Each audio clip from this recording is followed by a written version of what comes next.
টয়লেটে ভুলেও মোবাইল নিয়ে যাবেন না, তাহলে কিন্তু আপনার মহাবিপদ হবে। শুধু দুনিয়াতে নয়, আখেরাতেও হবে।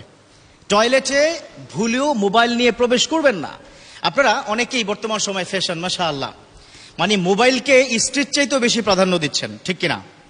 বিশেষ করে ইয়াং জেনারেশন, প্রয়োজনে জীবন দিয়ে ফেলবো কিন্তু মোবাইল লাগবে আমার, আছে না নাই? সমাজে প্রবলেমটা কিন্তু আছে। মোবাইল বর্তমান সময় খুবই প্রয়োজনীয়। It's the most important part of your life. It's the most important device. আপনি ইউটিলাইজ করবেন, নো প্রবলেম, এটা নিয়ে I have no objection about this matter. But objection হচ্ছে এই মোবাইল ইউজ করার ক্ষেত্রে, কখন, কোথায়, কিভাবে আমরা ইউজ করব। বর্তমান সময় যুব সমাজ নষ্ট হচ্ছে একটা বড় জায়গায়, সেটা হচ্ছে মোবাইল ব্যবহারে, ঠিক কিনা? কথা তিক্ত বাট কথা বাস্তব। এখানে ইয়াং তোমরা কি যারা আছো যে মুচকি মুচকি হাসতেছে, হাসলে কাজ হবে না। এই মোবাইল তোমাকে ধীরে ধীরে জাহান্নাম পর্যন্ত কি নিয়ে যাচ্ছে। আলহামদুলিল্লাহ, অনেক ভাইয়েরা আছে যারা মোবাইল ভালো